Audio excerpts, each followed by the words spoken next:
Bonsoir. Ingénieur, chef d'entreprise, panafricaniste engagé, Samuel Hiram Eyodi est le secrétaire exécutif du mouvement patriotique pour la prospérité du peuple, le MP3. Il aborde le débat autour de l'élection présidentielle avec une audace et une articulation particulière autour du manifeste intitulé « Le continent debout », continent avec un K. Cela dit, dans ce document-programme, il propose 12 clés pour libérer le Cameroun du néocolonialisme, de la corruption, de l'injustice et de la pauvreté. On se souvient qu'Hiram fut l'un des partisans et artisans de la campagne présidentielle de Maître Akérémouna lors de l'élection de 2018. C'est donc un parcours politique singulier entre continuité, rupture et refondation que nous allons redécouvrir ce soir et qui c'est peut-être dans la projection, savoir ce que valent ces clés qu'on aura le temps de découvrir. Bonsoir Hiram Samuel. Bonsoir Monsieur Dipita, merci de me recevoir. Merci d'être dans Entretien avec ce soir. D'abord, si on refait un peu le fil ou le film de la séquence de l'élection présidentielle de 2018, qu'est-ce qui a justifié votre engagement auprès de Maître Akérémouna à l'époque? Oui, Monsieur Dipita, merci de me poser la question et je pense que cette question suggère que je prenne une ou deux petites minutes pour rappeler quel a été mon parcours avant d'être impliqué dans l'élection présidentielle. Je suis d'abord un leader associatif. Okay. Pendant de très longues années, j'ai été investi et engagé dans les mouvements de jeunes. J'ai présidé l'association des Camerounais de la ville de Québec au Canada en 2008 et 2009. Et par la suite, je me suis fortement engagé dans la vie de la communauté camerounaise au Canada de manière générale. Et donc je rentre au Cameroun en 2010, j'ai 23 ans, avec un ouvrage que j'ai rédigé qui s'intitule « Mes rêves de jeune, le Cameroun des 50 prochaines années ». J'avais déjà perçu que la jeunesse avait un rôle particulier à jouer dans la transformation des sociétés africaines. Et donc, à la suite de cet ouvrage-là, j'ai créé avec d'autres Camerounais engagés une association qui s'appelle Synergie de la jeunesse camerounaise, qui va travailler sur 3 plans particulièrement. Dans le champ de la réappropriation de notre bagage culturel, nous allons organiser des excursions où on a accompagné des Camerounais à la découverte de l'héritage traditionnel et de la diversité culturelle de notre pays. Sur le plan de l'engagement citoyen, bien évidemment, c'était d'inciter les 15-35 ans, les 20-35 ans à s'inscrire sur les listes électorales. Et enfin, dans le champ de l'entrepreneuriat social, on a travaillé avec le JICAM pour faciliter la quête d'emploi pour les jeunes étudiants. Et donc, c'est ce travail-là qui a été accompli pendant 4 années, de 2012 à 2016, plus la publication de l'ouvrage, qui a attiré l'attention de certains collaborateurs du bâtonnier Akérémouna, qui m'ont approché, qui m'ont donc suggéré de rejoindre le mouvement NAO qui était naissant. Et au sein de ce mouvement, j'ai assumé 2 fonctions qui sont en fait en rapport avec mes compétences. La première fonction, c'est que j'ai supervisé l'élaboration du programme politique qui a été défendu au cours de cette élection. Et la seconde, c'est que j'ai travaillé également dans l'équipe en charge de la stratégie, parce que mon métier est d'abord un métier de conseil en management. Alors, vous avez été approché, mais qu'est-ce qui a été à votre niveau la motivation, le déclic? Pourquoi avoir accepté cette offre? Alors, il faut dire que, je réfléchissais déjà à comment est-ce que je m'impliquerais dans cette élection-là. Mais on va parler un peu du MP3. Le MP3 est un projet que nous avons commencé à mûrir en 2017. Nous avons rédigé les statuts, nous avons élaboré le projet de mémorandum du parti en 2017. Et donc, avec les membres fondateurs, on était parti pour légaliser le parti en fin d'année 2017. Il est arrivé qu'au même moment, on était approché par l'équipe du bâtonnier Akérémouna. Et donc, on s'est dit que ce serait une porte extraordinaire pour avoir une expérience pratique du terrain et de s'aligner derrière un leader de la société civile qui nous paraissait correspondre un peu à comment nous-mêmes nous projetions. Donc c'est la raison pour laquelle nous avons intégré ce mouvement. À l'époque, vous voyez Akérémouna comme étant une opportunité de transformation ou simplement un chemin pour la transition? Un peu des deux. Un peu des deux. C'est-à-dire que du point de vue personnel. Je le voyais comme quelqu'un qui avait déjà, on le sait, qui a d'une certaine intégrité, qui avait la capacité à rassembler. Mais pour nous, c'était une opportunité, comme je l'ai dit, d'apprendre, de travailler avec une figure d'excellence. C'était un groupe de jeunes qu'on avait réunis, donc une chance de brasser nos idées et surtout d'aller sur le terrain à la rencontre de nos frères et sœurs des Camerounais pour mieux comprendre ce qu'ils rencontrent comme difficultés au quotidien et élaborer des solutions qui correspondent à ces difficultés-là. S'il fallait, en 2 ou 3 mots, 1 ou 2 exemples, résumer ce que vous aurez appris auprès du bâtonnier, que retiendrez-vous? Que diriez-vous aux téléspectateurs qui En tout cas, je parlerai peut-être ce que j'ai, je vais dire, acquis comme enseignement de cette campagne-là. D'une part, la chance d'avoir parcouru 7 des 10 régions du Cameroun en moins d'1 an, c'était enrichissant. Il y a des régions dans lesquelles je me rendais pour la toute première fois. Et d'autre part, c'est la chance, mais je dirais mon propre courage politique qui m'y a mené, d'avoir travaillé à une coalition à l'élection présidentielle. Je pense que ça, c'est un capital qui a été d'une valeur et qui continue de conduire l'engagement politique que j'ai aujourd'hui. Et pourquoi avoir pris des distances? Qu'est-ce qui vous a éloigné désormais de votre ancien chef d'entreprise? Il n'y a pas d'éloignement. Il n'y a pas eu d'éloignement. Mais vous êtes détaché pour vous consacrer au MP3? Non, le projet du MP3 avait été pensé avant l'aventure de 2018. Donc dès que nous sommes sortis, c'est peut-être ce que les gens ne savent pas assez, dès que nous sommes sortis de l'élection présidentielle, je crois que l'élection c'était le 7 ou le 8 octobre 2018, le 17 novembre, c'est-à-dire 5 semaines après l'élection, nous avons tenu l'Assemblée générale qui a officialisé le MP3, le mouvement patriotique pour la prospérité du peuple, qui en a adopté les statuts et le mémorandum sur le projet de société. La réalité, c'est qu'il a fallu 5 années pour que le ministère de l'administration territoriale nous rende notre légalité.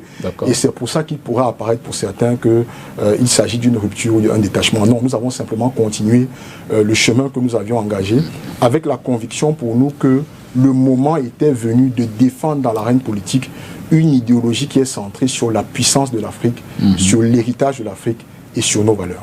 Et aujourd'hui, est-ce que cette étiquette est-elle un atout ou vous avez le sentiment que ce sera plutôt un poids? Laquelle des étiquettes? Vous êtes proche d'Akérémona. Je suis proche et j'ai été proche de plusieurs leaders politiques. Comme je le dis, quand je suis rentré en 2012, le premier leader politique avec qui j'ai travaillé, c'est l'honorable Joshua Oshi. Par la suite, nous avons été, et jusqu'à il y a quelques heures, le MP3 a été membre de la plateforme Stand Up for Cameroon. J'ai travaillé pendant près de 5 années avec Madame Kawala et ça a été une expérience formidable d'enrichissement personnel et politique. Et donc j'ai également travaillé avec le bâtonnier Akérémona. Donc pour moi, je profite de l'occasion de votre antenne pour remercier tous ces aînés-là qui m'ont accompagné, qui m'ont appris, qui m'ont encadré, qui m'ont donné la chance de grandir et d'apprendre à leur côté. Alors aujourd'hui donc, vous êtes passé de soutien en 2018 à porteur d'un projet, les 12 clés, vous l'avez dit. Oui. Porteur de ce projet-là pour l'alternative en 2025. Comment se fait cette transition, quel est le schéma? Vous dites désormais avec le potentiel que vous avez, les moyens que vous avez emmagasinés, vous êtes désormais directeur de votre propre conscience, patron de votre avenir politique? Exactement, mais d'abord avec les convictions. Les convictions que je porte, je les ai depuis très longtemps. Je les ai depuis tout petit.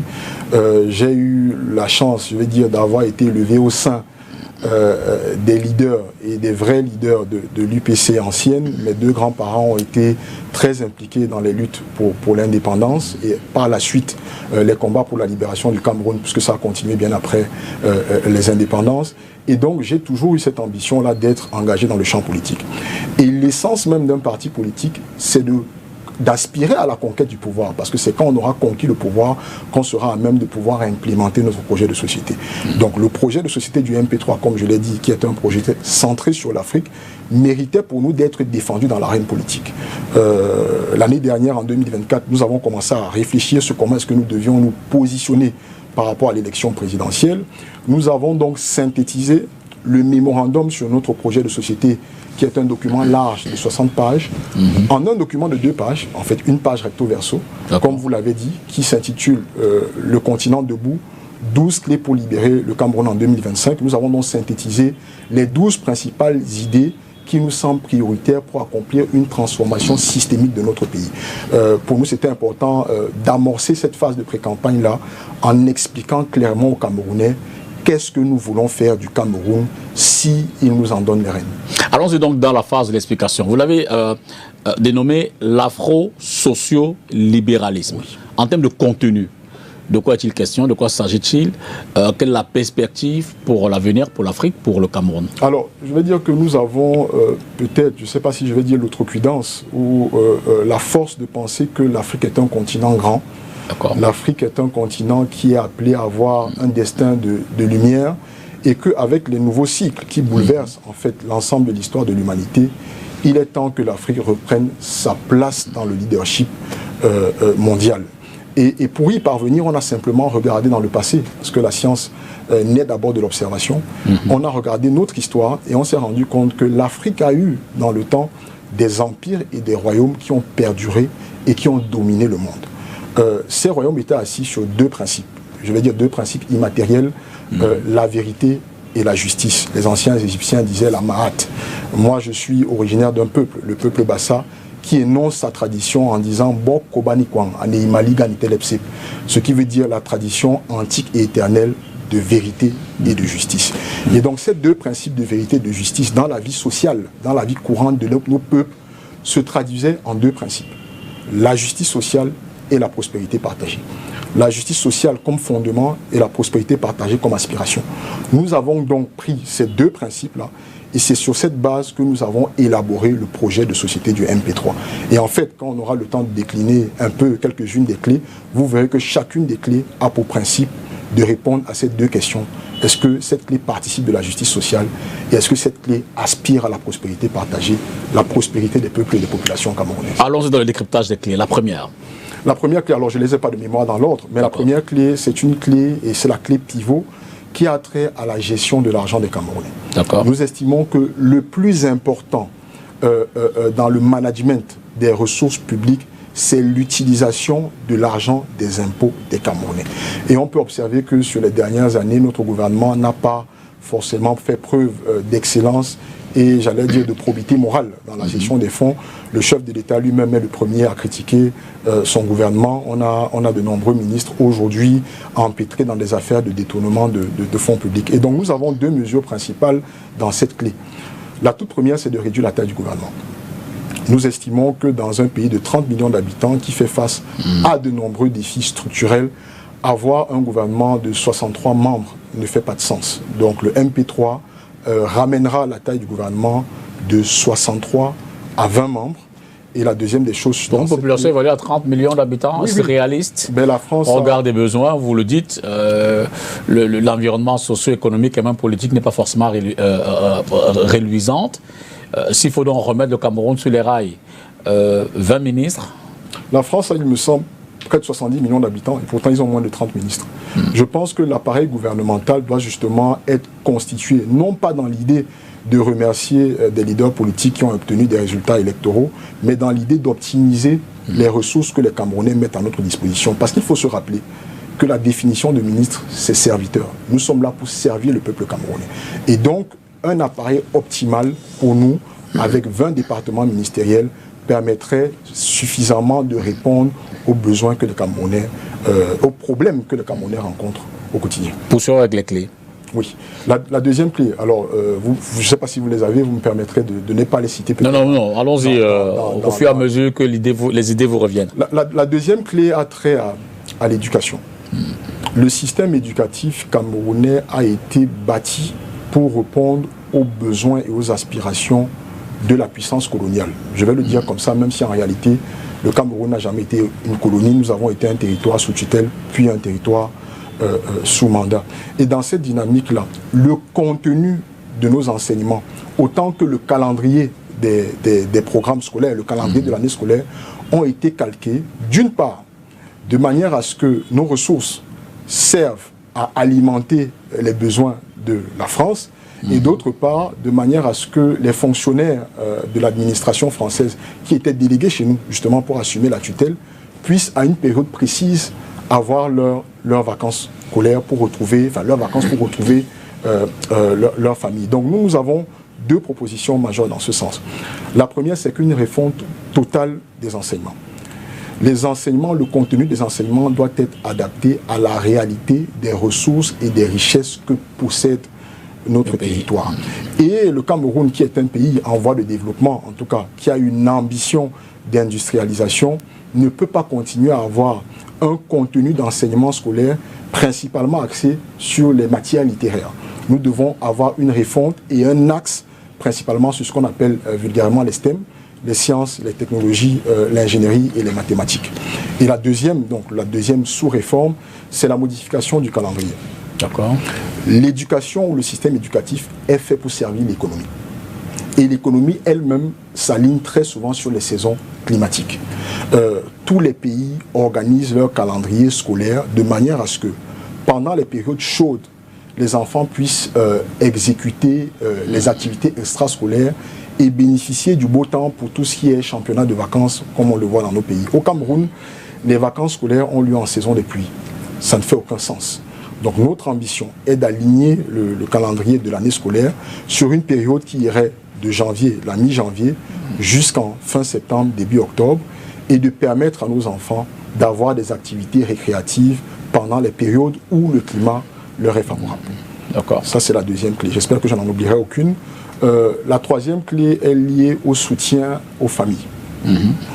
Nous estimons que les enfants du Cameroun sont d'abord les enfants de la République et que dans ce sens, la République doit pouvoir en prendre soin. J'ai parlé de la première clé qui est la clé pivot, en fait, qui va alimenter toutes les autres. En réduisant le train de vie de l'État, nous avons la conviction que nous sommes capables de faire une économie de 1200 à 1500 milliards par année. Ce que nous disons, c'est qu'il faut accompagner la naissance de chacun des enfants de la République et de manière très pratique. La clé que nous proposons à cet effet-là, c'est une allocation pour les naissances. Une allocation de 50 000 qui doit être versée à chaque mère qui donne naissance à un enfant de la République. Nous avons environ 1 million de naissances au Cameroun par année. Ça se ferait une enveloppe de 50 milliards à consacrer à l'accompagnement des naissances ou à l'accompagnement de la maternité des Camerounais, mais également une réforme qui vise à rendre gratuits les soins de santé pour tous les enfants âgés de 0 à 10 ans. Alors cette économie, je veux dire, comment est-ce que vous la créez? 1200 à 500 milliards, vous dites sur le budget? Oui. La première des choses, c'est la réduction de la taille du gouvernement dont on a parlé, qui permet de faire une économie substantielle sur les charges de fonctionnement de l'État. Et la deuxième, c'est une réduction, et là je dis vraiment drastique, du train de vie de l'État. Et là, nous jouons principalement sur les dépenses liées aux missions, aux véhicules, au logement et sur les charges de fonctionnement diverses. Voilà. Donc, oui, je vous laisse penser. C'est de réaliser cette économie-là et de réorienter ces fonds plutôt vers le fonctionnement ou la création ou l'amélioration des infrastructures sociales de base, donc celles liées à l'éducation, à la santé et à la production de l'énergie. En quoi est-ce que l'afro-socio-libéralisme diffère-t-il du panafricanisme, j'ai failli dire classique, comme il est prôné, il est observé? Je ne sais pas ce que vous mettez dans panafricanisme classique. En tout cas, comme je l'ai dit, l'afro-socio-libéralisme, c'est la matérialisation dans le champ politique de la renaissance africaine. C'est la mise en place d'une infrastructure qui permet de construire une Afrique puissante. Et une Afrique puissante sur tous les plans. Sur le plan social, sur le plan culturel, sur le plan économique et donc également sur le plan stratégique. Et nous l'avons dit grâce à deux piliers. Des piliers qui ont permis aux empires africains d'antan de durer, de survivre. Et voilà, donc c'est la prospérité partagée et c'est la justice sociale. Alors, je ne sais pas si vous avez épluché toutes les 12 clés, si on peut déjà passer aux questions de débriefing. Je vous aurais demandé, oui. On a environ une soixantaine de ministères en ce moment, oui. Vous les réduisez à 20. Quels sont les ministères que vous supprimez? Oui. Quels seraient ceux que vous fusionnez? Et quelle est l'incidence, l'impact sur la gouvernance que vous prenez? Je peux vous donner au moins 3 orientations, à défaut de citer les ministères, les 20 ministères de mémoire. 3 axes où nous transformons 4 ministères en un seul. Le premier axe, c'est l'éducation. Au Cameroun, nous avons un ministère de l'éducation de base, un ministère des enseignements secondaires, un ministère de l'enseignement supérieur et un ministère de la recherche. Nous allons fusionner ces 4 ministères en un seul, ce sera le ministère de l'Éducation nationale et de la Recherche. Sur le deuxième plan, je vais parler de tout ce qui est planification. Nous avons un ministère de l'économie, la planification du territoire, nous avons un ministère des finances, nous avons un ministère de l'habitat, nous avons un ministère de l'urbanisme. Pour nous, ce sera un seul ministère, le ministère du plan, de l'économie et des finances. Et enfin, sur tout ce qui est secteur productif, nous avons un ministère de l'énergie, nous avons un ministère des mines, nous avons un ministère des transports, nous avons un ministère des travaux publics. Pour nous, ce sera le ministère de l'énergie, des mines et des grands travaux. Donc vous voyez que seulement sur ces trois axes-là, nous aurons éliminé 9 ministères. Et ce sera la même logique pour l'ensemble des pans de la vie publique pour ramener l'appareil gouvernemental à 20 membres. Alors, vous parlez de la lutte contre la corruption et vous évoquez également une forme d'indépendance de la justice. En l'état, pour vous, quels sont les instruments qui vous donnent l'impression que la justice serait non indépendante? Et à partir de là, comment vous la rendez indépendante? Vous créez de nouvelles institutions, vous en supprimez d'autres, vous la renforcez? Quel est le mécanisme qui vous permettrait de faire de cette justice indépendante selon la vision? Simplement en renforçant les instruments d'indépendance. Comme vous l'avez dit, en tout cas, je me permets de le dire, je vis un drame familial avec la justice camerounaise, très personnellement, dont nous venons de sortir, et au milieu duquel une innocente a été envoyée à la mort. Des dizaines de familles ont été détruites. Et de mon analyse personnelle, c'est principalement dû à l'immixtion de l'exécutif dans le fonctionnement du pouvoir judiciaire. Et mon cas n'est pas un cas isolé. De nombreux Camerounais vivent la froideur et des fois l'inhumanité de notre justice. Il faudrait qu'on se rappelle qu'un pays qui n'a pas de justice ne peut pas construire de paix. Parce que l'injustice exacerbe les frustrations et finalement finit par créer des comportements regrettables qui peuvent mener, dans certains cas, à des actes terroristes. Nous, personnellement, dans l'affaire qui nous concerne, nous avons dû faire preuve de beaucoup de retenue pour rester dans le cadre prévu par la loi. Et donc, il faut urgemment, au Cameroun, sortir l'exécutif du pouvoir judiciaire. Concrètement, quelles sont les réformes que vous menez dans ce secteur? Il y en a une. Il faut sortir le président de la République et le garde des Sceaux. Il faut permettre au Conseil supérieur de la magistrature de fonctionner de manière autonome pour gérer les carrières, les promotions et même les sanctions des magistrats. Voilà ce que nous proposons dans ce sens. Alors, à côté de la justice, vous parlez d'une conférence nationale dès 2026. Règlement de compte, chasse aux sorcières, quelle serait sa mission, quels seront ses objectifs, son but? Qu'est-ce que vous poursuivez derrière un tel projet? Depuis que le Cameroun est reconnu comme un État, nous n'avons jamais eu la chance de nous asseoir pour décider de comment nous allions construire notre avenir en commun. Que ce soit la forme de l'État, que ce soit la gestion de nos ressources, cela a toujours été la conséquence de ce que les autres ont décidé pour nous. Et donc ce que nous disons, c'est qu'il est peut-être temps que les peuples du Cameroun, que le peuple camerounais dans son unicité s'asseye pour décider de comment est-ce qu'il va organiser les règles du vivre ensemble, une expression qui est si chère à ceux qui nous dirigent. Et nous ne pensons pas qu'un seul parti politique, fût-il vainqueur à l'élection présidentielle de 2025, devrait seul avoir le pouvoir de décider comment est-ce que nous allons administrer et gérer notre territoire. C'est pour ça que nous allons convoquer cette conférence nationale souveraine, mais en fait, en réalité, qui est la fin d'un processus. Dès notre élection à la tête de l'État, puisque, il faut le dire clairement, je suis candidat déclaré à l'élection présidentielle de 2025. Dès notre élection, nous allons convoquer ce qu'on appelle les assises locales, qui vont se tenir à l'échelle des départements et qui vont permettre aux Camerounais et à leurs représentants de discuter des questions essentielles d'organisation, de gestion du territoire et de gestion de nos ressources au premier trimestre de l'année 2026. Par la suite, il y aura des concertations régionales qui vont nous permettre de brasser les idées qui seront venues des communes et des départements au deuxième trimestre de l'année 2026 pour donc pouvoir tenir une conférence nationale souveraine en octobre 2026, soit une année exactement après notre élection à la tête de l'État. Donc, le sortir ou le output de cette conférence nationale souveraine, c'est un projet de constitution. C'est un projet de constitution qui devra être validé par le peuple camerounais au cours d'un référendum que nous allons organiser en février 2027.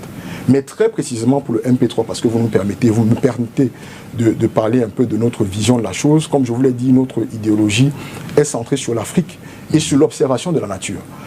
nous estimons que on commande la nature on commande la nature en lui obéissant.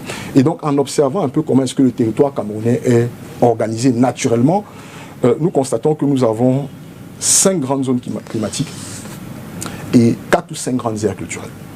Et la proposition que le MP3 défendra au cours de cette conférence nationale souveraine-là, c'est la construction d'un État fédéral avec 5 grandes régions. Okay. La côte, communément appelée le Grand Littoral, les montagnes, communément appelées le Grand Ouest, le centre-est, communément appelé le Grand Centre, le plateau de l'Adamawa qui intègre une partie de la plaine du Mbam, et le Sahel, que l'on appelle régulièrement le Grand Nord. Nous pensons que cette forme de l'État permettra non seulement une administration intelligente du territoire, mais permettra de s'assurer que les régions que nous allons créer soient économiquement viables. Donc c'est cette forme de l'État que nous allons défendre au cours de cette conférence nationale souveraine. Mais à la fin de la journée, c'est le peuple camerounais, à la suite de cette conférence, il y a un référendum qui validera la forme de l'État, les formes et les règles de notre vivre ensemble, de notre vie en communauté. Alors on va peut-être reprendre le fil en revenant sur la conférence et son contenu tout à l'heure, mais on ne va pas laisser ce fait parce que comme inaperçu, vous annoncez votre candidature à l'élection présidentielle d'octobre 2025. Vous êtes un jeune parti politique, oui. Vous n'avez pas de représentants dans les différentes institutions électives. C'est vrai que notre possibilité, c'est de pouvoir réunir 300 signatures de diverses personnalités dans les régions, 10 régions du pays. Alors, Hiram Samuel, vous, quel est le mécanisme qui vous permet de répondre à cette obligation, cette contrainte, pour que, en tant que candidat, par quel mécanisme votre candidature sera-t-elle portée par votre parti? Je voudrais commencer par dire que le MP3, notre parti, le Mouvement patriotique pour la prospérité du peuple, a cofondé une plateforme qui s'appelle l'Alliance patriotique avec 3 autres partis politiques et une organisation de la société civile. Et donc, au sein de cette plateforme, nous avons un parti politique qui est dûment habilité à investir un candidat à l'élection présidentielle conformément aux dispositions de la loi. Donc ma candidature ne sera pas portée par les 300 signatures, elle sera bien et bien portée par l'un des 18 partis politiques habilités à investir un candidat à l'élection présidentielle. Ne pas révéler le nom de ce parti fait partie de la stratégie? Non, peut-être pas de la stratégie, mais j'allais dire du respect des aînés. Je voudrais rendre hommage sans le citer à cet aîné qui m'a fait le plaisir de l'honneur et le privilège de m'offrir sa plateforme politique, et je pense que son parti politique fera l'annonce dans quelques jours, s'adressera à la presse nationale et internationale pour confirmer ma candidature et confirmer peut-être les raisons qui les ont motivés à accepter de nous donner les moyens de défendre cette idéologie qui nous est si chère. Alors votre détermination, je voudrais le rappeler, ça ce serait plus certainement une information anodine, vous êtes un homme public, il n'y a rien à cacher. Vous faites 37 ans cette année. Oui. Donc vous serez certainement, vous pourriez, en entendant évidemment que l'ECAM et le Conseil se prononcent éventuellement sur les dépôts de candidature, vous pourriez être l'un des candidats les plus jeunes. Est-ce un élément déterminant, le fait d'être jeune? Est-ce dans votre projet, dans votre envie de venir apporter du vôtre à la construction du Cameroun, une réponse à ce qu'on considère comme étant des aînés, des vieux, dans la gouvernance du Cameroun? Non, je ne vois pas la scène politique comme un schisme entre les nouvelles générations et les anciennes. En tout cas, ma candidature n'est pas portée par le fait de l'âge. Comme je vous l'ai dit, ma candidature est portée par un projet politique qui a été longtemps mûri. Okay. Il a été, j'ai rédigé mon ouvrage, j'avais 23 ans en 2010. Et je pense que si les Camerounais prennent le temps de le lire, ils reconnaîtront déjà un certain contenu des 12 clés que je suis en train d'énoncer aujourd'hui. Donc c'est la décision d'un parti politique, parce que la mission d'un parti politique, c'est de conquérir le pouvoir. C'est la décision du MP3 et de son directoire, le secrétariat permanent, d'aller à la conquête du pouvoir en 2025. Je vais vous dire que ce qu'on appellerait communément le produit marketing, il y a toute une équipe derrière qui a travaillé à cela. Je tiens à les remercier. Dans cette équipe, il y a des jeunes et des moins jeunes. Au MP3, il y a des jeunes et des moins jeunes. Donc ma candidature n'est pas une réponse à l'âge des autres candidats déclarés. Elle est en tout cas une motivation pour la jeunesse camerounaise, pour leur rappeler que ce qui se joue dans les 18 prochains mois, pas seulement à l'élection présidentielle, mais également aux élections locales, c'est notre avenir. C'est l'avenir de nos familles. et que nous ne pouvons pas nous donner le luxe de nous mettre en dehors de la plateforme qui permet de prendre les décisions sur notre avenir. Et au-delà, je pense que l'histoire du Cameroun nous rappelle aussi, pour parler de jeunesse, que à chaque fois que notre pays a connu une certaine transformation, a réussi à réaliser un bond historique, c'est parce que les 20-40 ans avaient pris en charge leur destin et avaient décidé de faire partie de la prise de décision dans la gestion de la chose publique. Ça a été le cas pour Rodolphe Douala Mangabel, qui a commencé son action pour protéger les territoires, je vais dire du Grand Sahara, mais de la ville de Douala en particulier. Il avait 38 ans. Quelques années après, les leaders de l'UPC, je parlais d'Ernest Ouandié ou de Félix Moumié, qui sont devenus respectivement vice-présidents de l'UPC, ils avaient 27 et 29 ans. Ruben Oumniobé a pris à bras le corps le combat pour la libération de notre pays, ce combat que nous devons continuer. Il avait moins de 40 ans. Et donc je pense que notre génération a un rendez-vous avec l'histoire. Et les autres pays africains nous parlent. Quand on regarde la dynamique qu'il y a aujourd'hui en Afrique de l'Ouest et même dans un certain nombre de pays d'Afrique centrale où on commence à sentir une émulation, notre génération doit répondre favorablement à son rendez-vous avec l'histoire. Pour citer Frantz Fanon, chaque génération doit, dans une relative opacité, définir sa mission, l'accomplir ou la trahir. Et donc mon choix de me porter candidat à l'élection présidentielle, c'est de répondre favorablement à la mission qui est celle de notre génération, qui est de parachever le travail que tous les pères fondateurs ont réalisé pour qu'enfin les Camerounais puissent vivre dignes et libres et puissent jouir des richesses de leur pays. Quel est le mécanisme interne qui a permis à vos camarades de se dire que ce serait vous le meilleur cheval parmi tous?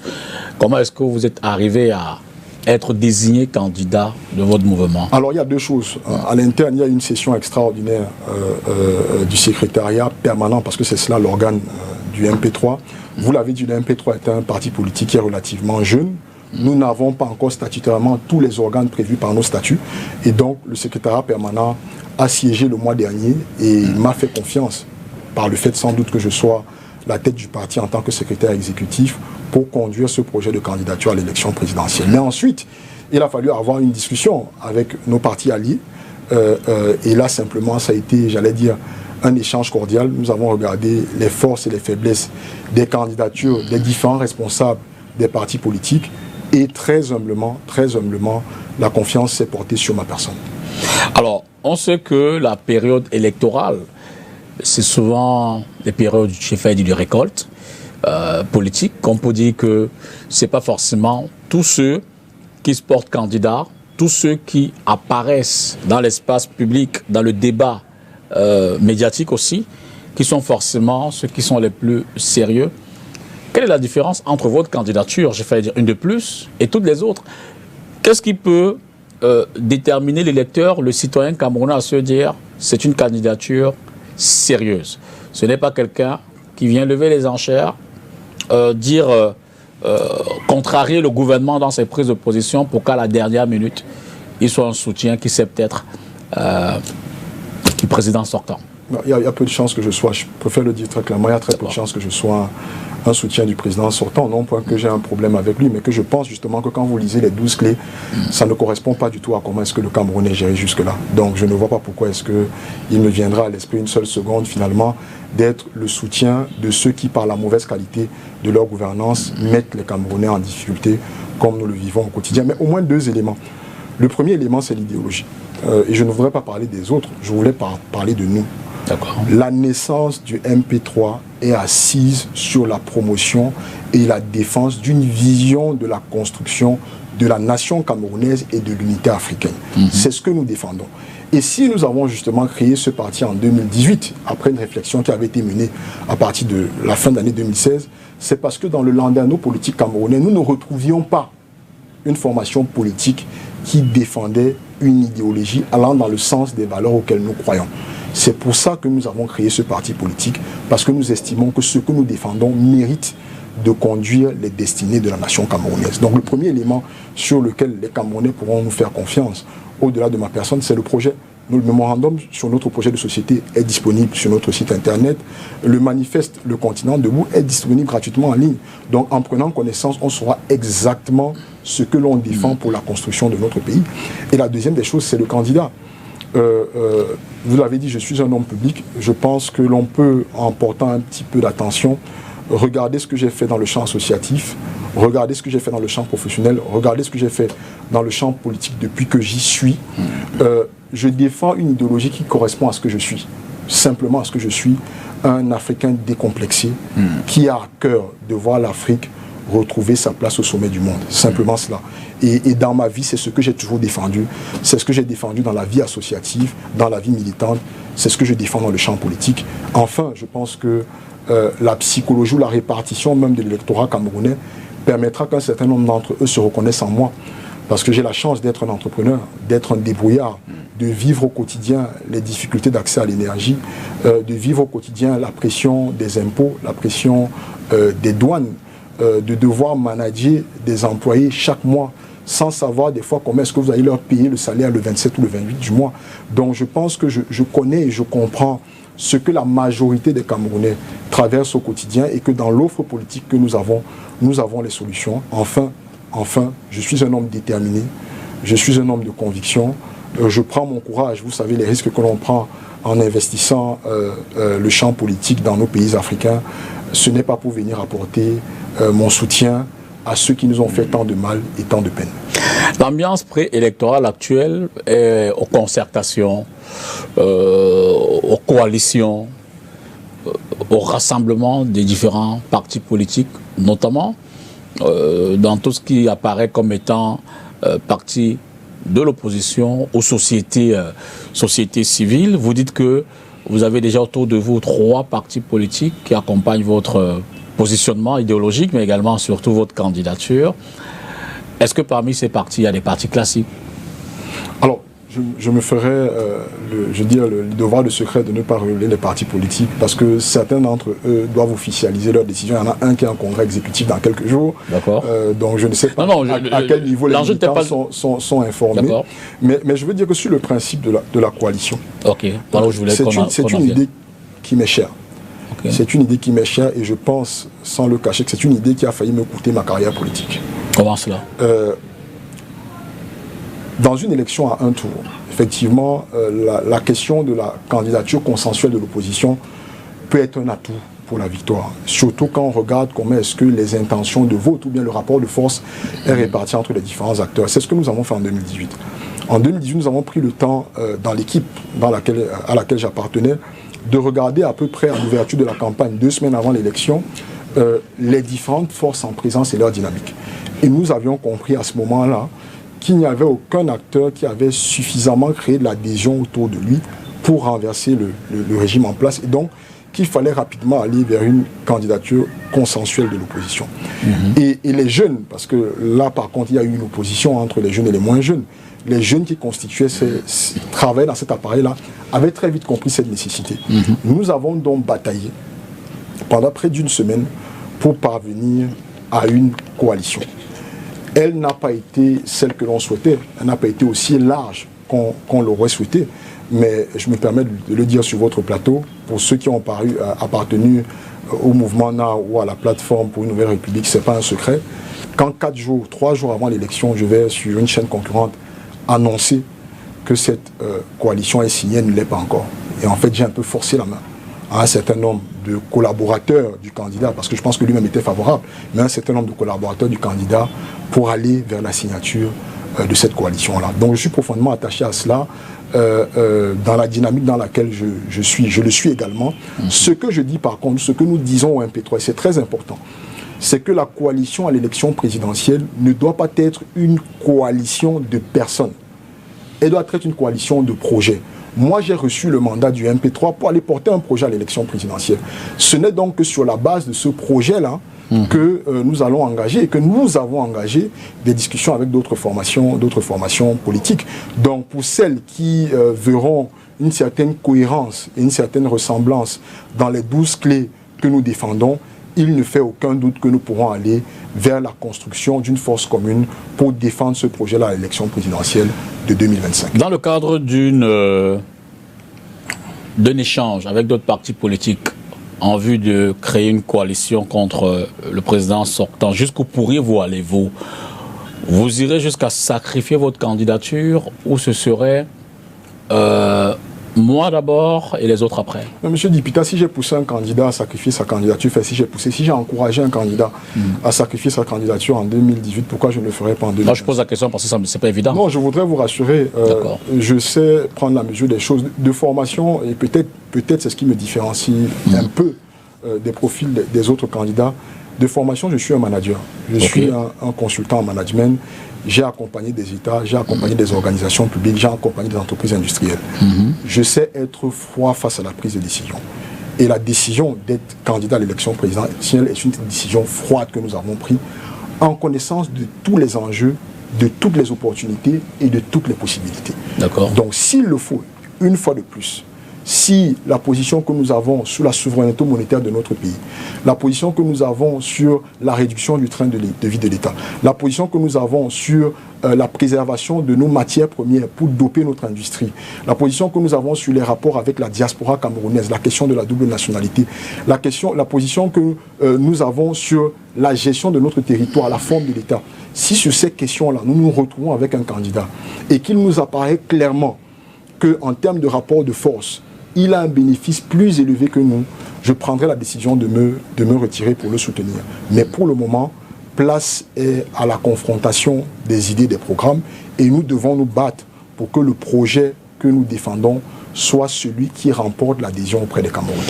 L'autre question, ou alors l'autre intérêt que peut susciter votre candidature, c'est l'assise politique. Je veux dire, MP3, on le dit depuis le début de l'émission et peut-être bien avant, c'est une jeune formation politique qui essaye encore de rentrer dans l'ancrage politique national. Alors, vous allez à l'élection présidentielle, il vous faut les voir. Quelle est votre assise? Quelles sont, j'ai envie de dire, quelle est la structuration jusqu'à l'arrière-pays de ce parti politique qui aujourd'hui vient solliciter les suffrages des Camerounais? Comment vous vous déployez? Quel est le potentiel en termes d'électeurs que vous pensez pouvoir convaincre et qui s'est peut-être poussé à vous choisir comme président de la République? Deux choses. Pour parler intrinsèquement du MP3, le MP3 est présent dans 7 des 10 régions du Cameroun. Du fait de notre jeunesse, nous n'avons certainement pas l'assise en termes de structure d'autres formations politiques, mais j'aimerais rappeler que 70% de l'électorat camerounais est indécis. Ce n'est pas un électorat militant qui a pris une carte dans un parti politique. C'est cette majorité de Camerounais qu'il faut aller convaincre. Ils ne sont ni militants du MP3, ni militants du RDPC, du MRC, du PCRN et de l'ensemble des forces politiques.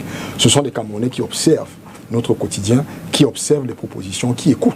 Et je suis sûr qu'à la fin de l'émission et de l'entretien que j'ai avec vous, des personnes qui me connaissaient, qui n'étaient pas favorables, le sont peut-être devenues, et peut-être ceux qui ne me connaissaient pas me découvriront et auront le courage d'aller prendre connaissance de notre programme pour finalement nous donner leur voix à l'élection d'octobre 2025. Donc notre travail, c'est de continuer par la force de la communication et de la mobilisation sur le terrain à vanter notre idéologie, à vanter notre programme et à convaincre les Camerounais de ce qu'il est l'offre politique qui permettra le mieux de nous libérer de toutes les chaînes qui entravent notre développement. Et ça, c'est un travail, nous avons encore 5 mois pour le faire. Je suis relativement confiant. Je ne vais pas ajouter à cela le fait que, comme je l'ai dit, on a un électorat constitué à 80% des 20-40 ans. Un électorat que l'on peut également gagner, et je n'ai pas peur de le dire, grâce à la force des réseaux sociaux. Donc il y a tout un travail à faire. Enfin, il y a le travail des alliances. Nous n'y allons pas seuls. Nous allons devoir rapidement rechercher dans les territoires où nous sommes moins présents des forces politiques qui sont en présence et qui nous accompagneraient. Et ça me permet de dire quelque chose. L'alliance patriotique telle que nous l'avons construite n'est pas seulement une alliance pour l'élection présidentielle de 2025. Elle est une alliance pour l'élection présidentielle et pour les élections locales de 2026. C'est-à-dire que les forces qui viennent avec nous travaillent justement à mailler le terrain pour que nous puissions avoir et remporter très largement les élections locales qui arrivent. Vous le comprendrez donc, en fait, pour l'élection présidentielle, chacune de ces forces fera le travail de terrain et de conviction des Camerounais là où ces forces sont les plus puissantes. Je suis confiant. 5 mois, ça peut paraître court, mais je crois que dans le jeu politique, 5 mois, c'est aussi long. C'est long pour créer la surprise. Et j'ai foi que le MP3, en tout cas ma candidature, celle d'Iram Samuel Yodi, qui est portée par l'Alliance patriotique, sera la surprise de cette élection présidentielle. Faisons un schéma qui ne va peut-être pas s'avérer être réel ou vérité. Iram Samuel, candidat perdant à l'élection présidentielle d'octobre 2025, reviendra-t-il pour des élections locales plus tard? Bien sûr, absolument. Ça, je vous le dis très clairement. Notre idée, c'est de travailler à mailler le terrain. Est-ce que vous n'aurez pas le sentiment, ou alors autour de vous dire vous ou rien au sein de votre parti? Absolument pas. Je vous ai dit, moi est-ce qu'il y a autour de vous d'autres personnes qui ont des ambitions? Il y a 58 départements comme on est 360 communes. D'accord. Il y aura un territoire à mailler. Donc il y a des gens. Je peux vous dire qu'il y a des leaders au MP3 qui sont prêts à prendre après le combat des élections locales. C'est pas comme si le MP3 ne présentera qu'un seul candidat aux élections locales qui sera Hiram Samuel Yodi. J'ai une circonscription dans laquelle je travaille depuis des années. S'il arrive que je ne sois pas élu, mais pour le moment nous travaillons pour que je sois élu, je serai candidat aux élections locales avec d'autres jeunes, d'autres forces, d'autres militants plus âgés du MP3 et également l'ensemble des forces qui créent ou qui composent aujourd'hui l'Alliance patriotique. Quelle circonscription?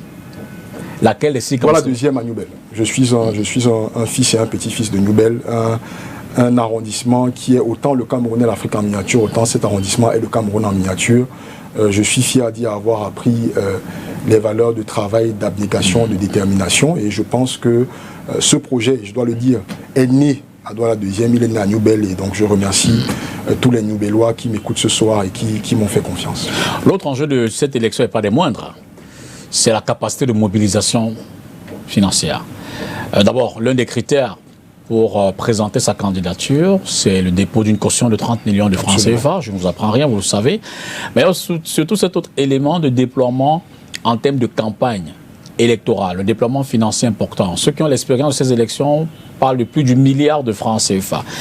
En l'état actuel de votre parti politique et qui c'est peut-être de vos soutiens, quel est le mécanisme de captation, de mobilisation de ces fonds? Je veux dire que vous passerez par un soutien financier autre que vos possibilités en tant que parti politique, ou alors vous avez d'autres idées pour financer tout cela? Mais bien sûr, déjà, nous ne sommes pas seuls, comme vous l'avez dit, dans une plateforme. Nous sommes au stade actuel, nous sommes cinq organisations.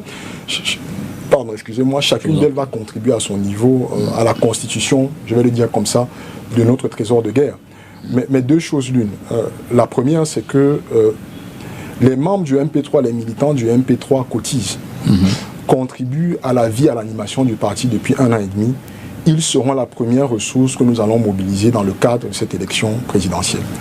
Ensuite, nous connaissons des gens, ça et là, des Camerounais, qui regardent, qui observent, et qui se demandent vers qui est-ce qu'ils peuvent apporter du soutien. Nous avons commencé à les rencontrer, un à un, et nous sommes confiants. Je peux vous dire aujourd'hui que la question de la caution, de ma caution de 30 millions à l'élection présidentielle pour la candidature ne se pose plus. C'est une question qui a été réglée. Et en troisième lieu, nous irons vers les Camerounais via l'épargne publique dans les prochaines semaines. Nous allons publier nos besoins de campagne et nous allons travailler pour que, auprès de la diaspora, et je ne le cache pas, dans quelques jours, nous serons à la rencontre des Camerounais dans un certain nombre de pays de la diaspora. Nous allons travailler pour les convaincre de ce qu'ils doivent nous soutenir. En termes de campagne, je vous dirais, c'est peut-être là que la jeunesse pourrait être un atout. Nous ne ferons pas une campagne comme les autres. Je ne vais pas aujourd'hui dévoiler tous les éléments de stratégie, mais je pense qu'avec le tiers du budget que certains candidats proposent, nous sommes capables de créer un impact suffisamment fort pour remporter l'élection présidentielle de 2025. Alors la mobilisation n'est pas que financière. Il faut également un personnel, des ressources humaines en capacité évidemment de pouvoir accompagner votre vote, des scrutateurs qui c'est peut-être dans 25 000 bureaux de vote à travers environ, si je ne me trompe pas, à travers la République jusqu'au coin les plus reculés du pays. Aujourd'hui, est-ce que vous avez un personnel capable de vous accompagner dans ce mécanisme? Est-ce que dans chaque bureau de vote au Cameroun, vous êtes en capacité d'avoir un représentant? Je voudrais préciser, pour terminer, que jusqu'à présent, aucun parti de l'opposition n'a réussi à pouvoir atteindre cet objectif. Et c'est peut-être pas notre objectif direct. Je vous l'ai dit, nous abordons les choses sous un autre prisme. Ce qui est sûr, c'est qu'il y aura des représentants de l'opposition, peut-être pas du MP3, dans l'ensemble des bureaux de vote. Et là-dessus, il y a un projet sur lequel nous sommes. Je ne voudrais pas trop m'avancer puisque nous sommes en train de le céder à des organisations de la société civile. Nous avons mis en place un mécanisme digital qui va nous permettre d'avoir une compilation instantanée des résultats au cours de l'élection présidentielle de 2025. C'est une plateforme que nous mettons à la disposition de l'ensemble des partis politiques et des organisations de la société civile. Donc tout le monde pourra en temps réel savoir exactement comment est-ce que se déroule le suivi et la compilation des votes sur le territoire national. Voilà. Alors, autre chose qui, évidemment, fait fait hésiter l'essentiel des partis politiques d'opposition et une partie de la société civile, c'est l'organisateur des élections, ELECAM. Avez-vous le sentiment, alors vous, quelle est l'appréciation que vous faites jusqu'à présent? Vous avez suffisamment dit que vous avez accompagné un candidat à la dernière élection présidentielle. Êtes-vous satisfait du mécanisme d'organisation, du déploiement de l'ELECAM au cours des élections? Si oui ou sinon, s'il y a des choses à redire là-dessus, quelles seraient-elles? Et surtout, ça c'est également l'une des doléances, surtout de la société civile, en l'état, est-ce que vous êtes de ceux qui pensent que le système électoral, la loi électorale doit être modifiée parce qu'elle serait avantageuse pour le candidat sortant? Oui, M. Dipita, pour ceux qui prendront connaissance du mémorandum sur le projet de société du MP3, à la fin de ce mémorandum-là, nous avons cité un certain nombre de réformes qui nous semblent être des réformes prioritaires, au rang desquelles celle de la loi électorale, la loi du 19 avril, je crois, de 2012. Mais je voudrais dire que dans la bataille dans laquelle nous ne sommes pas naïfs. Quand vous avez en face un appareil qui a contribué à maintenir un leader politique pendant plus de 40 ans au pouvoir, vous pouvez difficilement espérer de lui des règles de compétition saines. Okay. Donc, nous espérons, nous sollicitons une réforme de la loi électorale. Nous sommes aussi froids pour nous imaginer que ceux qui tiennent les règles du jeu n'auront aucune envie de procéder à cette réforme-là avant l'élection présidentielle de 2025. Ce que nous disons, et c'est une phrase que je répète, qui me vaut de temps en temps quelques réprimandes, c'est que dans l'histoire de l'humanité, aucun peuple n'est venu à raison, n'est arrivé à raison de la volonté, aucun dirigeant n'est arrivé à raison de la volonté d'un peuple de produire le changement. Ça n'existe pas. Peu importe les mécanismes institutionnels et l'état de l'appareil et du système électoral qui est en place. Donc nous disons aux Camerounais que l'humanité est en profonde mutation. Dans l'ensemble du globe, les pôles d'influence se redessinent, les nations se questionnent sur leur avenir et nous aussi, nous devons nous questionner sur notre avenir. Et je pense que ce cycle est le cycle d'accomplissement de la volonté de nos pères fondateurs. Comme je l'ai dit, et c'est pour ça que notre slogan, c'est notre moment pour libérer le Cameroun. C'est le moment de libérer le Cameroun. Mais pour y parvenir, ce sera le choix, la volonté et l'action de chaque Camerounais. Et donc nous disons aux Camerounais, prenez cette élection-là comme si elle est la vôtre. Prenez-la comme si elle est la vôtre. Il vous reste encore quelques semaines, parce qu'on va convoquer le corps électoral dans quelques semaines. Je n'ai même pas envie de dire dans potentiellement moins de 2 mois. Il faudrait, pour ceux qui ne le sont pas encore, aller s'inscrire. Et j'ai foi dans les initiatives que nous sommes en train de mettre en place. Pas moi seul, l'ensemble des partis politiques de l'opposition et du contre-pouvoir, avec la société civile, que nous saurons le moment donné donner la bonne consigne. Mais si nous voulons véritablement renverser ce régime en octobre 2025, nous avons tous les outils, même si l'ELECAM se montre partial. D'accord. En fait, l'annonce de votre candidature ce soir nous a un peu dérivé de la structuration. Donc, on va reprendre le cours normal. Si une ou deux autres questions sur la candidature revient.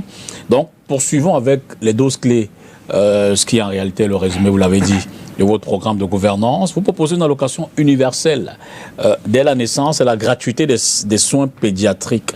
Quel est le modèle économique de ce schéma-là? J'en ai parlé un peu tout à l'heure. Ah d'accord. Ce que je disais, c'est qu'on a à peu près 1 million de naissances au Cameroun. Et j'ai expliqué pourquoi. Parce que l'enfant camerounais est d'abord l'enfant de la République. Si on n'a pas des enfants en santé, on sera totalement incapable de mettre en œuvre toutes les réformes dont nous parlons sur le plan institutionnel ou même sur le plan du développement économique productif. Et donc, nous disons que chaque fois qu'un Camerounais naît, l'État doit pouvoir allier 50 000 francs à la maman de cet enfant-là pour pouvoir supporter les charges liées à la layette. C'est une enveloppe de 50 milliards par année sur une économie que nous disons pouvoir faire entre 1200 et 1500 milliards. C'est par ce mécanisme-là que nous comptons financer cette allocation. Alors, essayons donc d'évoquer un certain nombre de questions sociales. L'emploi, par exemple, quand vous parcourez nos villes, surtout les villes urbaines, la première impression qui saute à l'œil, c'est cette multiplicité des mototaxis, ce déploiement, j'ai failli dire, très désordonné des salons de coiffure, bref, un certain nombre de sous-métiers ou des métiers de l'informel dans lesquels finalement les Camerounais s'emploient assez grandement. Donc c'est une question à résoudre. Quelle est votre stratégie de recrutement de ces jeunes-là? Quelle est votre politique d'emploi, ou alors qu'est-ce que vous proposez en termes de politique d'emploi pour essayer d'encadrer toute cette jeunesse et la remettre dans le circuit formel et qui sait peut-être évidemment renflouer les caisses de l'État? Comme je le disais, l'État n'a pas pour vocation d'employer, l'État a pour vocation de mettre en place une infrastructure qui permette que la création de richesse soit plus évidente, et donc que cette création de richesse et de valeur facilite la multiplication des opportunités d'emploi. Je l'ai dit, notre économie, comme notre éducation, est le résultat de ce que les autres ont pensé pour nous. Nous avons été un territoire sous mandat et sous tutelle, et ceux qui assumaient cette tutelle-là avaient un objectif majeur, c'était de prendre nos ressources, nos matières premières agricoles et les minières, les exporter vers leur pays, créer une industrie ou renforcer leur industrialisation qui devait donc venir résoudre les difficultés sociales dans leur pays. Il faut y mettre un terme. L'Afrique est le continent le plus riche de l'humanité. Nous avons à peu près 30%, si je mets toutes les réserves ensemble, les réserves de forêt, les réserves d'eau, les réserves d'hydrocarbures, les réserves minières, les réserves agricoles, nous avons à peu près 30% des réserves de l'humanité. Nous ne pouvons pas continuer d'être le continent le plus pauvre qui ne participe qu'à 2% de la création de la valeur ajoutée manufacturière, c'est-à-dire notre industrie pèse 2% de l'industrie mondiale, alors que nous avons 30% de la matière première. Donc la première décision que nous allons prendre dès que nous sommes élus à la tête de l'État, en octobre 2025, c'est d'interdire l'exportation des ressources et des matières premières agricoles et minières sans première transformation locale. Et l'impact immédiat, ce sera donc que ces ressources-là soient destinées à la construction d'une industrie camerounaise forte et compétitive. Mais en l'État, nous ne sommes pas dans une économie justement industrialisée. Oui, je veux dire, comment on les transforme à partir de décembre 2025? Toutes ces matières premières que vous stockez sur le plan local, comment est-ce que vous les transformez tant qu'on n'a pas de... C'est d'abord une décision politique. L'industrialisation est d'abord une décision politique. Et nous avons parlé tout à l'heure de la forme de l'État. C'est-à-dire que nous aurons 5 États, 5 régions qui vont constituer la République fédérale du Cameroun. Et au sein de chacune de ces régions-là, nous allons, à partir des départements, créer ce qu'on a appelé des pôles de croissance agro-industrielle. Donc chacun, je vais prendre le cas actuel, mais la carte du Cameroun devrait être dessinée. Chacun des 58 départements de notre pays constituera un pôle de croissance agricole et industrielle. Et donc l'État mettra en place l'infrastructure pour que les investisseurs puissent venir et donc acquérir, on reviendra sans doute sur notre proposition de transformation sur le plan foncier, qu'ils puissent avoir des terres qui seront mises à disposition pour doper dans chacun des départements la transformation des ressources qui sont produites localement. Je reprendrai un peu la célèbre phrase de Thomas Sankara qui nous rappelait qu'il est peut-être temps que nous apprenions à produire ce que nous consommons et à consommer ce que nous produisons. Ce sera ça notre leitmotiv. Il faut que le Cameroun devienne très très rapidement autosuffisant, d'abord sur le plan alimentaire, mais également sur le plan énergétique. On en reparlera sans doute de la proposition que nous avons pour repenser l'architecture de production et de distribution de l'énergie. Donc voilà, c'est une décision politique d'abord, et ensuite l'État met en œuvre les moyens pour que les investisseurs puissent participer à l'éclosion d'industries fortes et lourdes dans chacun des 58 départements de notre pays. La question énergétique. Sur la question énergétique, c'est exactement la même chose. Chacune, je ne vais pas dire des communes, mais je vais rester à l'échelle des départements. Chacun des départements du Cameroun est doté d'une ressource qui permet de produire de l'énergie. Soit il y a de l'eau pour l'hydroélectricité, soit il y a la terre pour la géothermie, soit il y a le soleil pour l'énergie solaire, soit il y a le vent pour l'éolienne, soit il y a les hydrocarbures qui permettent de capitaliser le potentiel calorifique de ces ressources-là. Et donc, notre logique, c'est de créer, déjà de libéraliser, puisque de toute façon nous aurons des régions autonomes, de créer dans chacun des départements du Cameroun un centre de production énergétique. Et ensuite d'avoir à l'échelle donc de nos 5 régions des centrales de distribution qui vont s'assurer de la répartition, parce qu'il y aura sans doute des ressources, des départements qui produiront beaucoup moins que la valeur énergétique dont ils ont besoin. Nous aurons donc des centrales à l'échelle des régions qui permettront d'assurer cette répartition-là. Il faut qu'on sorte de la logique actuelle du réseau interconnecté nord et sud et de la centralisation des décisions, qu'il s'agisse des décisions industrielles ou des décisions énergétiques au niveau de Yaoundé. Il faut permettre aux Camerounais localement de pouvoir prendre des décisions sur le modèle éducatif qui doit être centré sur la réalité de l'économie locale, sur le modèle énergétique qui doit répondre aux demandes que les populations vivent localement, et enfin sur la question également du développement infrastructurel. Donc pour nous, il reviendra à chacune de nos 5 grandes régions, si c'est ce modèle-là qui est adopté à la suite de la conférence nationale souveraine, à chacune de nos 5 grandes régions de décider de manière autonome du modèle industriel et du modèle énergétique qu'elles vont mettre en œuvre. Comme tout bon panafricaniste, et vous en l'occurrence afro-socio-libéral, la question du franc CFA est une question, j'ai failli dire, importante, centrale, dans le développement de l'économie camerounaise. Et vous proposez la sortie du franc CFA. D'abord, quel est le mécanisme de sortie? Qu'est-ce qui remplacerait le franc CFA dans ce cas-là? Et à l'échelle de l'économie mondiale, comment est-ce que convaincre les partenaires étrangers dans ce mécanisme?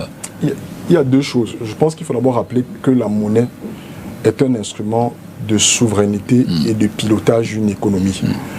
Je vous l'ai dit, notre rêve est le rêve d'un Cameroun conquérant qui sera lui-même le socle d'une Afrique puissante. Aucun pays puissant ne s'est développé avec la monnaie des autres. Je pense qu'il faut d'abord qu'on pose ce postulat-là sur la table. Et j'aurais une pensée pour le regretter Twinjang Poemi, qui en 1981, via son ouvrage, je pense, Monnaie, Liberté et Servitude, nous disait déjà qu'il était impossible d'avoir ou de développer pour les pays africains des économies productives avec le franc CFA. Donc, si on s'arrête seulement sur cette nécessité d'une souveraineté, je pense qu'il n'y a pas matière à réfléchir sur la question du maintien ou de la sortie du franc CFA. Maintenant, vous allez me demander comment est-ce qu'on doit le faire en 2-3 étapes. La première étape, c'est de dénoncer les accords de coopération monétaire qui ont donné naissance à cette monnaie-là, qui s'appelait, même si on a changé le nom, le franc des colonies françaises d'Afrique. Et je pense que 60 ans après les indépendances, 65 ans après les indépendances, nous devons décider de ne plus être le larbin des autres et de prendre en main la construction de nos économies. Donc nous allons dénoncer les accords de coopération monétaire et nous allons, dans la foulée, engager un débat avec nos pays frères et amis de la zone CEMAC pour une réforme immédiate de la monnaie que nous utilisons. Et sur 4-5 points en particulier, le premier c'est le nom. Il faut en trouver un autre. Le deuxième, ce serait lequel? Votre proposition? Il faudra discuter. On est avec 5 autres pays, on ne pourrait pas prendre la décision tout seul. En tout cas, un nom qui ressemble à ce que nous sommes en tant qu'Africains. Le deuxième point, c'est la question de la parité, de l'arrimage de cette monnaie-là. Est-ce qu'elle doit l'être seulement sur une seule devise, comme l'euro, ou alors s'il faut l'aligner sur un panier de devises? Ensuite, je l'ai dit, nous avons des matières premières, nous avons un sol et un sous-sol immensément riche. Il faudra donc pouvoir indexer notre monnaie sur la réalité des matières premières que nous avons, les matières premières à forte valeur sur les marchés. Et ensuite, il y a les questions élémentaires de souveraineté. Comment se fait-il que notre monnaie est imprimée chez les autres? Comment se fait-il que dans le conseil d'administration de nos banques centrales, des pays étrangers ont encore en 2025 le droit de veto?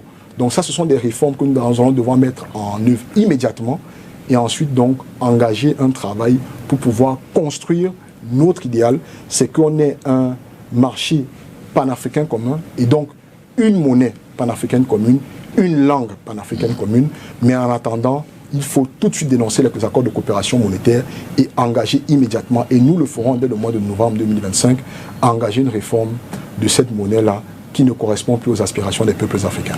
Alors l'autre question qui semblerait sensible dans notre environnement social surtout, c'est la question foncière.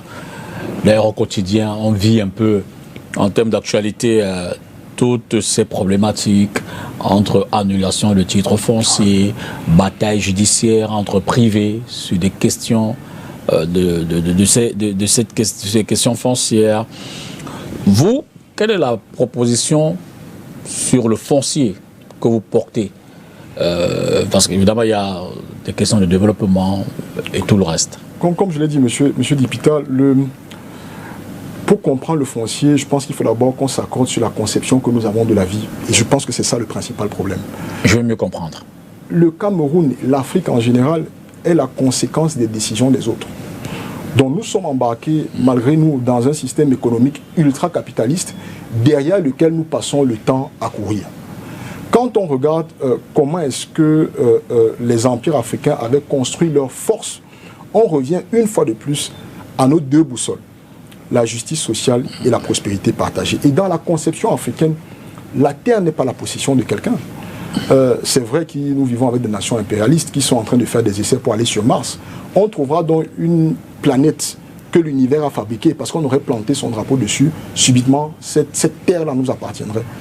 La terre est un don que les générations futures nous ont légué pour qu'on puisse le leur rendre avec une valeur ajoutée. C'est ça notre conception de la terre. Et donc, dans notre pensée de développement économique, nous ne sommes pas alignés sur une accumulation de la propriété foncière. Pour nous, il faut limiter la capacité d'accession à la terre de manière personnelle. Nous avons dit que nous la limiterons à 2 hectares. C'est-à-dire que chaque Camerounais a le droit, de manière personnelle, d'avoir 2 hectares de terre à son nom. Ça lui permettrait de pouvoir construire son domicile. C'est un minimum ou bien c'est une limite? C'est une limite maximale. Pour les projets industriels et pour les projets de développement économique, nous donnerons accès à des contrats de mise à disposition de la terre ou des contrats ou des concessions ou des bails amphithéotiques qui permettront donc que sur une durée précise, qui est la durée du projet, tout Camerounais puisse jouir de la terre, peu importe là où il se trouve. Mais comme je l'ai dit, dans notre conception en tant qu'Africains, la terre n'est pas la possession de l'être. Nous voulons construire une plateforme politique et une plateforme économique où nos investisseurs, aussi puissants soient-ils, soient d'abord des outils de consolidation de la puissance de notre État. La philosophie de Lumumba dit « Je suis ce que je suis grâce à ce que nous sommes ensemble ». C'est ce que nous défendons dans le champ politique. Donc oui, pour des entrepreneurs et des investisseurs forts et puissants, mais seulement s'ils sont au service de la puissance du Cameroun qui doit être au-dessus de nos intérêts personnels. Quid de tous ceux qui auront plus de 2 hectares? Que deviennent le supplément dans votre logique de limitation? Il y a une démarche de rétrocession, j'allais dire, ou de désintéressement des Camerounais qui, dans l'état actuel... La loi va les y obliger? Non, on ne va pas les y obliger. On va mettre en place un mécanisme qui va permettre qu'ils rétrocèdent les terres aux communautés et qu'en retour, il y a des compensations. Donc, il ne s'agit pas d'arracher les terres des gens. Et ceux qui ne voudront pas? On trouvera des mécanismes. On devra bien prendre une décision. Je veux dire, j'aspire à être le chef de l'État. Et des fois, il faut prendre des décisions difficiles.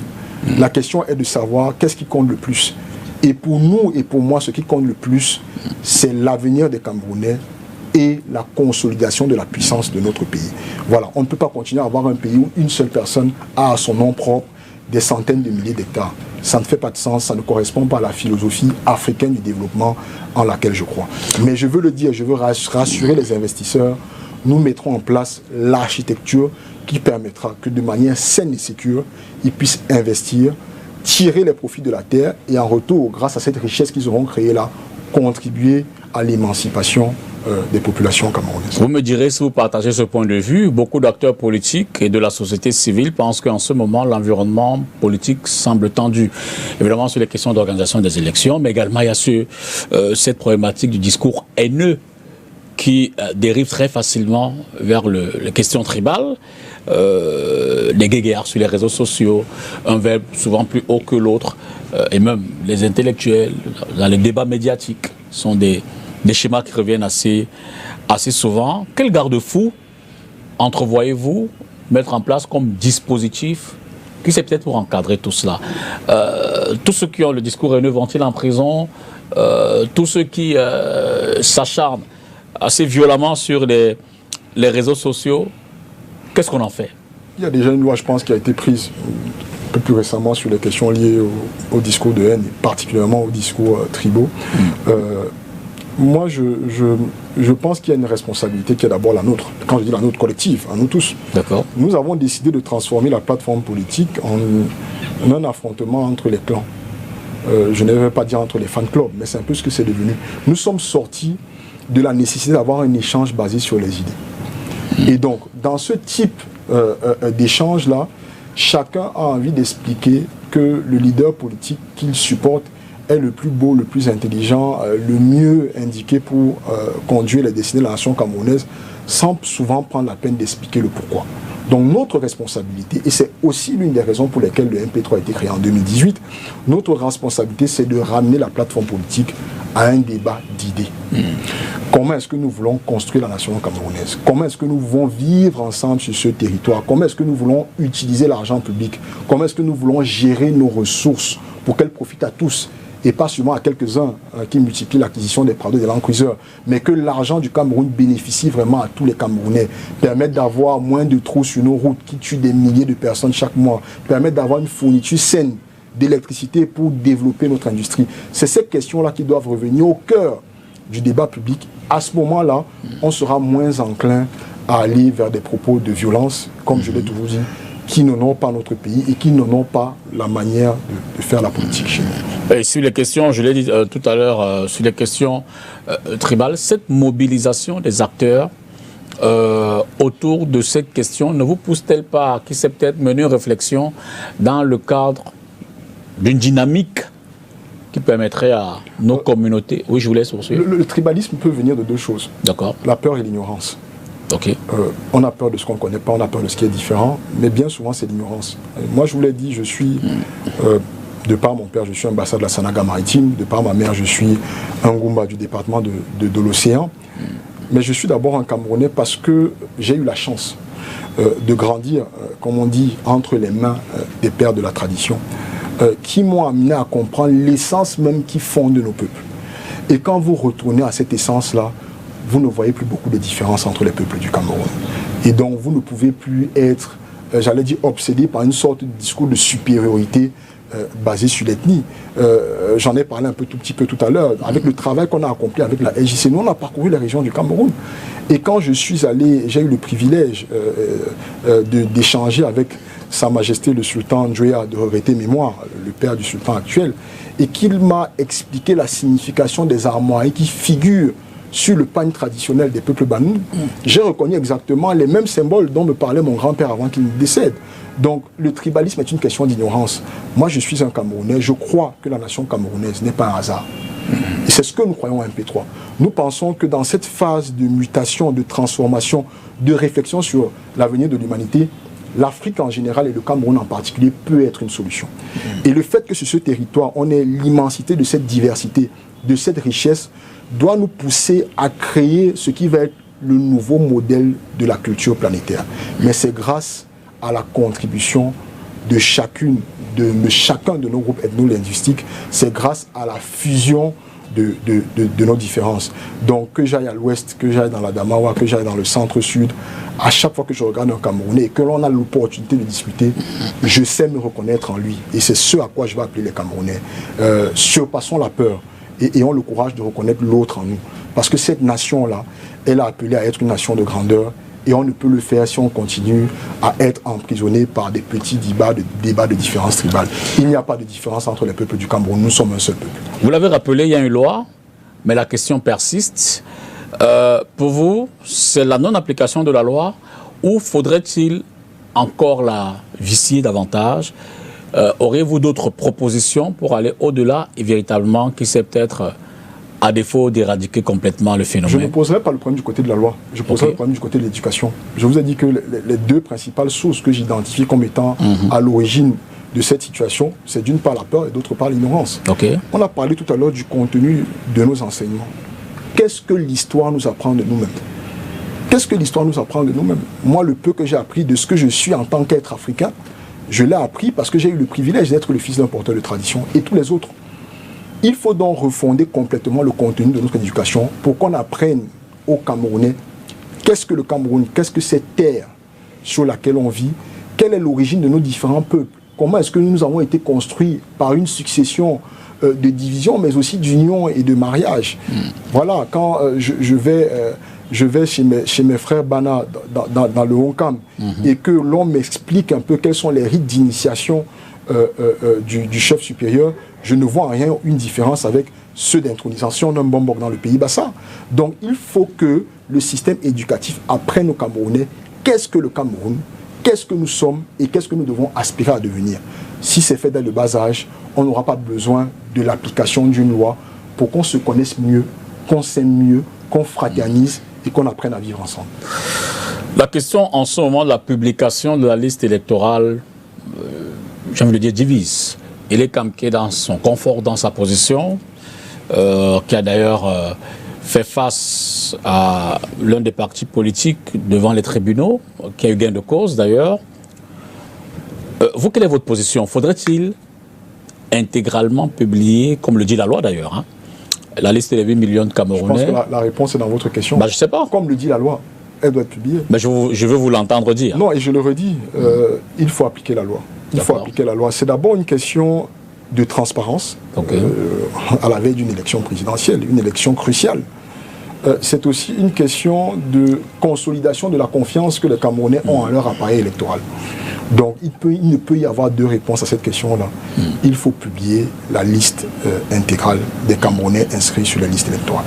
Ça permettra peut-être de lever un certain nombre d'équivoques et pourquoi pas de conforter Elecam sur l'excellent travail qu'il pense avoir fait en termes d'inscription des Camerounais sur la liste électorale.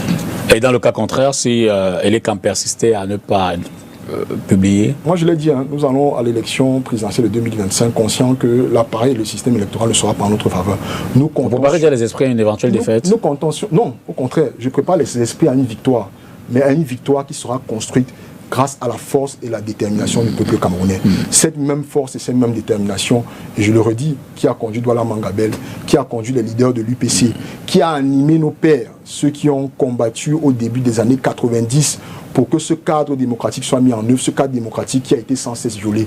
Cette force va animer les Camerounais en 2025, et même si Elecam se dresse droit contre nous, je suis sûr que la victoire sera du côté du peuple camerounais.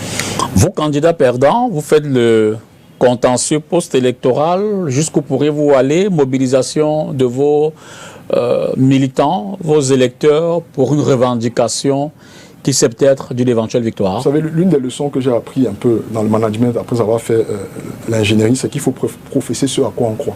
D'accord. Donc pour le moment, je ne me conçois que comme candidat gagnant à l'élection présidentielle, donc je ne saurais aborder. N'empêche que vous avez fait une proposition sur 30-40 ans. Donc on peut imaginer qu'au-delà d'octobre 2025, vous envisagez ce qui pourrait arriver en décembre. En tout cas, je me donne toutes les chances dans mon esprit, dans mes actes, pour que nous soyons gagnants. La question du contentieux, s'il y a des raisons d'y aller, si on ne prépare pas le contentieux par avance, ça veut dire qu'on estime déjà par avance qu'il y aura des fraudes. Et des en réalité, la question véritable, c'est de savoir si vous allez mobiliser l'opinion pour revendiquer éventuellement une victoire. Si je suis vainqueur, je mobiliserai l'opinion pour quand même une victoire. Je vous l'ai dit, nous avons mis en place une architecture digitale qui nous permettra très rapidement d'avoir une tendance des résultats. Si je ne suis pas vainqueur, pourquoi est-ce que j'aurais à aller réclamer une victoire qui n'est pas la mienne? Revendication de masse populaire dans les rues? En tout cas, les Camerounais qui m'auront élu sauront quoi faire pour que je puisse être installé à Itoudi. Alors, il nous reste une dizaine de minutes. En ce moment, il y a quand même deux partis politiques qui ont pris part aux dernières élections, mais qui ont du mal, un, avec la justice camerounaise, deux, avec sa représentation. Commençons peut-être par le PCRN de Cabral-Libye. Vous savez un peu les querelles internes qu'il y a eu au sein de ce parti politique, des querelles qui ont connu ou alors qui ont vu l'implication directe et réelle de l'administration du gouvernement camerounais à travers le MINAT. Quelle est votre position sur cette question? Personnellement, toujours embêté, toujours embêté. Je vous l'ai dit tout à l'heure, j'ai parlé de l'immixtion de l'exécutif dans le judiciaire. Là encore, on parle de l'immixtion de l'exécutif dans la vie interne des partis politiques. C'est regrettable, mais je crois avoir lu que le PCRN va conduire un congrès dans les tout prochains jours. C'est le PCRN qui annonce. L'administration n'a pas encore réagi. On attend de voir. Vous savez bien que l'actualité récente, par rapport à une annonce comme celle-là, le congrès de Kribi, a connu... Pour le moment, mon espérance, puisque je pense que le PCRN a eu gain de cause devant les tribunaux, en tout cas partiellement, parce qu'on n'est pas arrivé jusqu'à la Cour suprême. Je pense qu'il faut laisser le PCRN tenir son congrès et investir de la manière, conformément à ses statuts, son candidat à l'élection présidentielle de 2025. Que le ministère de l'administration territoriale et l'appareil gouvernemental, en tout cas ceux des administrations concernées par la préparation de l'élection, se concentrent à préparer une élection présidentielle transparente et qu'on laisse les partis politiques gérer leurs affaires internes. En ce moment, le MRC ou alors fait face, ou du moins est au centre d'un débat sur sa capacité légale à pouvoir porter une candidature, celle de son président Maurice Kamto. Les intellectuels sont, j'ai failli dire, divisés sur la question. Certains pensent que le boycott des élections locales de 2020 ne lui permet pas d'y accéder, malgré la présence désormais de quelques élus dans ce parti. Évidemment, le MRC estime que eux, en tant que parti politique, peuvent effectivement présenter un candidat. Vous, quelle lecture vous faites de cette actualité-là? Alors, vous l'avez dit, c'est un débat d'intellectuels, c'est surtout un débat, me semble-t-il, de juristes constitutionnalistes. Je n'en suis pas un. Donc je suis très mal placé pour mener la discussion jusqu'au bout sur la question du mandat impératif ou du mandat de représentation. J'écoute ces débats comme vous. Quand vous avez fini d'écouter un camp, vous avez l'impression effectivement que le MS ne peut pas présenter de candidat, et puis quand vous écoutez l'autre, c'est totalement le contraire. Ce que je peux dire très simplement, c'est que le MS est une force de proposition qui contribue à l'animation du débat politique. Mon souhait est évidemment qu'il participe à l'élection présidentielle de 2025, et que de l'autre côté, le Cameroun est un état de droit qui a des règles, qui a des lois, et que personnellement, Hiram Samuel Yodi, je devrais me plier aux conditions légales pour que ma candidature soit retenue. Ce sera le cas pour l'ensemble des candidats à l'élection présidentielle. Pour vous, quel serait le candidat adverse le plus coriace auquel vous aurez à faire face? En tout cas, l'opposition n'est pas mon adversaire. Donc le seul candidat coriace auquel j'aurai à faire face, c'est celui qui représentera le RDPC à l'élection présidentielle. Donc pour vous, n'importe quel candidat de l'opposition pourrait être président de la République, que ça ne vous dérangerait pas? Mais ce que je vous ai dit, c'est que nous irons, s'il en est besoin, vers une alliance avec un candidat qui portera les mêmes idéaux que nous. Donc si c'est un candidat que nous avons soutenu, bien évidemment que ça ne nous dérangera pas. Maintenant, je pense que tous les leaders de l'opposition ont leurs forces et leurs faiblesses, moi y compris. Pour le moment, il faut battre le RDPC, et j'estime que je porte un projet qui mérite non seulement de battre le RDPC, mais aussi de libérer le Cameroun et de transformer profondément la gestion de notre pays. Alors, Hiram, vous, élu président de la République au soir du 31 octobre 2005, quelles seraient vos 2-3 premières mesures une fois investies? Je pense qu'il y aura 2 mesures et 1 acte. D'accord. La première mesure, c'est que je prendrai la décision, ce soir l'octobre 2025, de retirer l'armée des régions du nord-ouest et du sud-ouest et d'engager dans l'immédiat des discussions avec tous nos frères, peu importe les factions et les camps qu'ils composent, pour qu'on puisse revenir à un apaisement et qu'on sorte définitivement de ce conflit-là. La deuxième décision que je prendrai, ce sera d'instruire dans l'immédiat le rapatriement de la dépouille du président Amadou Ahidjo et également de tous les membres de sa famille qui sont inhumés et enterrés à Dakar, et d'inscrire dans notre loi, ou en tout cas dans notre paysage public, la réhabilitation effective et véritable de l'ensemble des pères fondateurs de notre nation, qu'enfin le Cameroun puisse être réconcilié avec son histoire. Et en termes d'actes, il sera très simple. Je ne sais pas si je serai à Douala ou si je serai à Yaoundé, mais ce jour-là, je me déplacerai pour aller me recueillir sur la tombe d'Umpodol Ruben Omiobe. Parce que c'est sur cette tombe-là que j'ai pris l'engagement de défendre et de porter l'âme immortelle du peuple camerounais. Et j'irai donc lui rendre compte pour lui dire que enfin, une porte s'ouvre pour qu'on puisse réaliser effectivement le combat pour lequel lui et ses compagnons ont donné leur vie pour le Cameroun. Retrait de l'armée camerounaise des régions en crise dans le nord-ouest et le sud-ouest. Première mesure. Quelle garantie avez-vous à ce moment de ce que si vous faites ce retrait, les forces armées civiles en face vous suivraient dans ce mouvement? Est-ce que ce ne serait pas prendre le risque d'exposer ces populations, cette partie du territoire, véritablement à la scission? Parce que l'enjeu pour eux, c'est de créer un autre État. Je ne sais pas pour qui l'enjeu. Moi, je continue de croire que dans les populations anglophones, les sécessionnistes restent des marginaux minoritaires. Mais je pense aussi qu'il faut leur parler. La démilitarisation est un processus qui se passe par une journée. Je vous ai dit que c'est la décision que je prends le jour où je suis élu président de la République du Cameroun. Mais ce même jour-là, j'annonce le retrait des troupes et j'engage immédiatement des discussions avec ceux qu'on qualifie aujourd'hui de factions armées, qui le sont en effet. Et ils vont devoir donner des garanties. Ils vont devoir donner des garanties d'apaisement et également de déposer les armes pour qu'on sorte de cet emprisonnement des populations civiles innocentes qui deviennent les prisonniers, autant malheureusement de l'armée qui doit défendre le territoire camerounais que de leurs frères qui ont pris le chemin de la violence. Hiram Samuel Yodi, merci de vous être arrêté ce soir sur notre antenne. Évidemment, pour partager ces 90 minutes, mais davantage votre projet ou celui que vous allez soumettre à l'électorat camerounais en octobre prochain. Merci beaucoup, M. Dipita. Et une fois de plus, comme je dis, j'aimerais rappeler aux Camerounais que c'est notre moment. C'est notre moment de construire un autre narratif pour le Cameroun. Un narratif qui permettra de retrouver notre estime et notre confiance à soi, de construire une industrie qui va permettre de satisfaire aux besoins de notre population, d'employer les nombreux Camerounais qui sont diplômés et qui ne parviennent pas à nourrir leur famille, mais surtout de construire un pays puissant parce que c'est ça la mission de notre pays. La balle est dans le camp de chaque Camerounais. Mon seul rôle, je dirais, en tant que candidat, et sans doute en tant que président de la République, c'est d'éveiller cette flamme qui sommeille en nous, parce que je sais que chaque Camerounais porte cette flamme-là. Et il est temps qu'elle s'éveille véritablement pour que nous portions notre pays à la hauteur de son potentiel. Merci de m'avoir invité, c'est notre moment. Hiram Samuel Eyodi vient donc ajouter sa candidature à la longue liste déjà existante. Évidemment qu'on va suivre tout cela jusqu'à la prochaine élection présidentielle. Merci à vous infiniment d'avoir regardé cette autre édition de Entretien avec. Et je vous donne rendez-vous jeudi prochain avec un autre invité. Bonsoir.